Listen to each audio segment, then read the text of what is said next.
বন্ধুদের সাথে আস্তায় আড্ডা দিতেছিলাম আর ফ্রি ফায়ার গেমটা খেলতেছিলাম। হঠাৎ এক বন্ধু বললো চ আজকে একটা কাস্টম ম্যাচ খেলি, যে হারবে সে সবাইকে মুড়ি বাটি করে খাওয়াবে। তো আমি বললাম চ খেলা হোক। তো দেখতে দেখতে কাস্টমটা আমি হেরে গেলাম। তো একটা বন্ধু বললো তুই যেহেতু হারছস যা বাজার থেকে মুড়ি আর চানাচুর কিনে নিয়ে আয়, সকলে মিলে একসাথে বসে খাই। তো যেমন কথা তেমন কাজ, আমিও বাজারের দিক গেলাম তাদের জন্য মুড়ি চানাচুর কেনার জন্য। তো মুড়ি চানাচুর কিনা প্রায় শেষের দিক আসার পথে আমি এক হাত দিয়ে সাইকেলে হ্যান্ডেল ধরে আছি আর এক হাত দিয়ে মোবাইল টিপতেছি। সামনে কি আছে সেটা আমি দেখি না, মোবাইলের প্রতি আমার এতটা মনোযোগ গেছে সামনে কি আছে সেটা আমি আর দেখি না।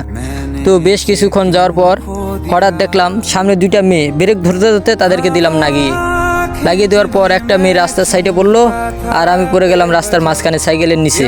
তো দেখি একটা মেয়েকে আরেকটা মেয়ে তুলতেছে, তখন দেখি মেয়েটাও একটু চোট পাইছে হাতে আর আমার তো মাথায় একটু চোট পাইছি, রক্ত বাড়িতেছে। আমি উঠলাম, উঠার পর মেয়েটার কাছে গিয়ে বললাম আমার ভুল হয়েছে, আমাকে ক্ষমা করে দেন, আমি মোবাইল টিপতেছিলাম তো দেখি নাই।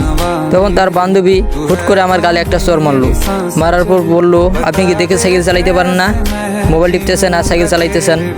তো মারার পর তারা চলে গেলো। যে মেয়েটাকে লাগিয়ে দিয়েছি সেই মেয়ে কিছু বললো না, তার বান্ধবীকে আমাকে চর মারলো। চর মারারই কথা, তো আমি যেহেতু দেখি নাই লাগিয়ে দিয়েছি, চর মারবেই তো স্বাভাবিক। তো তারপর আমার মুড়ি আর চানাচুর দিকে তাকিয়ে দেখি মুড়িও নাই চানাচুরও নাই, দুইটা দুই ধারে পড়ে আছে আস্তার। দেখি চানাচুরও নষ্ট হয়ে গেছে, মুড়িও দেখি আস্তার মাঝখানে ছড়িয়ে পিটিয়ে আছে। তো কী করবো, আমি চলে গেলাম। তো গাইস, যদি আপনারা নেক্সট পার্ট দেখতে চান তাহলে ভিডিওতে কমেন্ট করেন আর উড়াধুরা রিপোস্ট করেন, আইডিটা খুব ডাউন। তো নেক্সট পার্ট দেখতে হলে তাহলে ভিডিওতে কমেন্ট করেন নেক্সট পার্ট লিখে। তো সকলে ভালো থাকবেন, সুস্থ থাকবেন, আল্লাহ হাফেজ।